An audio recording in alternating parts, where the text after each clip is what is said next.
नमस्कार भैया। जय श्री राम जी। जय श्री राम भैया। अब सबसे पहले आपका नाम जानना चाहूँगा। जी मेरा नाम संजीव दुबे है।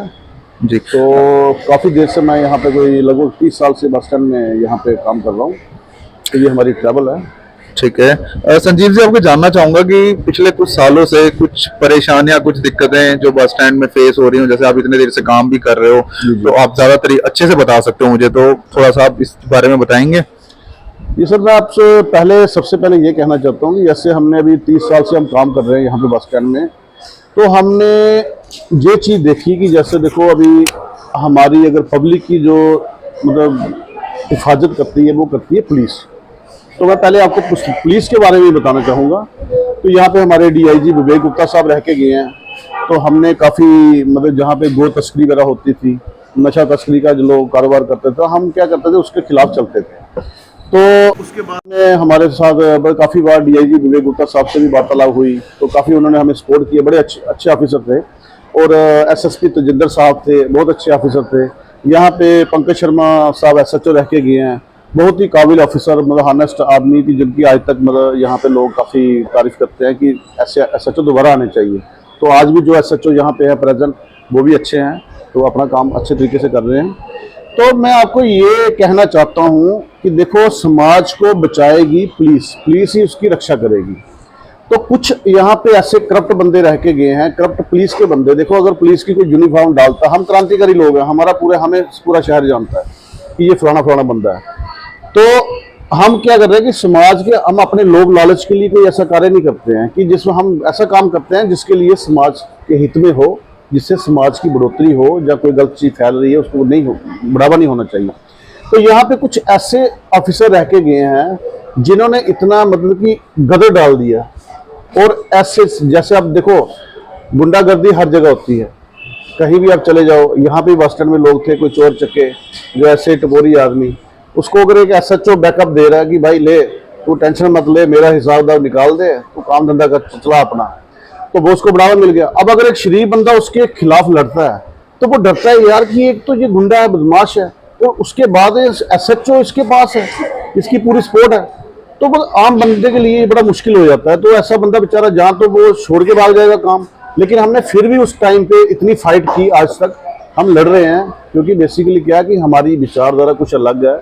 हमने भगत सिंह जी का इतिहास पढ़ा है, राजगुरु जी का पढ़ा है, सुखदेव जी का पढ़ा है। हम कभी डरने वाले, पीछे हटने वाले नहीं है। क्रांतिकारी आप कभी भी देख लो, आसान आज तक कोई बिका नहीं होगा। तो इसलिए मैं आपके माध्यम से ये कहना चाहता हूँ कि आप ऐसा ये मतलब कि ऐसा मैसेज एक करिए जिससे एक मतलब कि लोगों को, खासकर जो ऐसे बंदे रह के गए हैं जिन्होंने खुद कब्जे कराए हैं दुकान के, लोगों ने जेडीए की जगह खाम खा जगह ऐसे मतलब कब्जे किए हुए हैं, उनके खिलाफ जांच पड़ताल होनी चाहिए। यहाँ पे देखो, अब मैं अपनी बात बताऊं आपको, मेरा नाम संजीव दुबे, आपको बताया। इसी ऑफिस के अंदर मेरे को एसएचओ ने 2-2.5 लाख रुपया खाया, पता नहीं कितना खाया, कुछ चोर चके उसके साथ मिल गए, मुझे यहाँ से उठा के अरेस्ट किया, भेज दिया सीधा थाने में। 15 दिन पीटने के बाद मुझे बोल रहा हो भाई तू मेरे खिलाफ चले। मैं बिल्कुल चलूंगा। कहता भाई तेरे को मेरे को जानता नहीं तू। मैं भाई तू जो मर्जी होगा, तू इतने हम पूरा फाइट किया हमने। फिर उसके बाद में अगले बंदे ने जैसे भी बनू के केस डाला, बता दी ये एटीएम है जी, एटीएम के सामने से बंदा पकड़ा, भाई अनजान आदमी था, अननोन पर्सन था, ऐसी स्टोरी तैयार की, 4-5 झूठे गवाह तैयार किए, उनको कोर्ट में केस डाल दिया। अब कोर्ट में मैं साबित करूंगा, मुझे साबित करने में टाइम लगेगा, ठीक है ना। चलो लोगों को तो पता है सारा कुछ। फिर उसके बाद में इसी जगह पे यहाँ पे सुबह सुबह पेपर बेचने वाले आते हैं। 3 बंदों की स्कूटी पे कोई बंदा चिट्टा रख देता है और पुलिस आती है, उन तीनों बंदों को अरेस्ट करती है, उनको वो मारती है, इतना पीटती है उसको। वो भी एक ऐसा चुक्रप था बीच में जिसने उस कार्रवाई की, तो इतना मारा उसको। उसके बीवी बच्चों ने आके इधर शोर डाला, तो दुकानदार से मदद मांगी, तो उन्होंने उसकी कैमरे की रिकॉर्डिंग दे दी। जैसे कैमरे की रिकॉर्डिंग निकाली, उसमें वो बंदा, वो उसके जो चिट्टा ड्रग्स वगैरह था वो रख रहा था अंदर, पकड़ा गया। अच्छा, वो कह रहे थे कि पता नहीं 100 ग्राम चिट्टा था। पकड़ के बंदे को ले गए अंदर, रेस्ट मारा पीटा सब कुछ किया। उसके बाद में जब बंदा पकड़ा गया, उनको छोड़ दिया। तो वो बंदा 15-20 दिन के बाद वो बंदा बाहर आ गया जिसने सामान रखा था।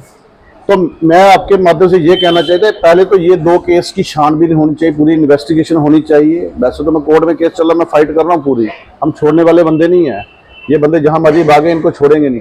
लेकिन मैं आपके माध्यम से कहना चाहता हूं कि प्रशासन को, अगर समाज को बचाना है, अगर हमें अपने स्टेट में करना है, पुलिस पे पहले कंट्रोल होना चाहिए। क्योंकि अगर ये हमारे रक्षक हैं, भक्षक बनेंगे तो फिर कैसे समाज। मिलिटेंसी देखो, सब कुछ देखो, कहाँ पुलिस का बंदा डीएसपी जी उसके साथ अलकाबाद से मिला हुआ जी, मिलिटेंटों के साथ मिला हुआ है। क्या कर रहे हो आप?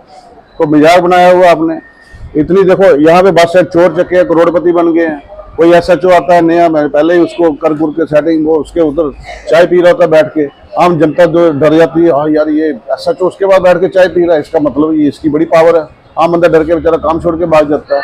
तो मैं सबसे पहले आपको यही कहना चाहता हूँ कि सबसे पहले हमें पुलिस पे कंट्रोल करना, पुलिस पे कंट्रोल होना चाहिए। सेंटर को, मैं आपको प्रशासन को कहना चाहता हूँ कि जब तक आप ये चीज नहीं करोगे तब तक समाज का भला हो ही नहीं सकता। ना ही मिलिटेंसी रुकेगी, ना ही जो कुछ होगा, ये चिट्टे वगैरह, ये गो तस्करी, नशा तस्करी कोई बंद नहीं होगा।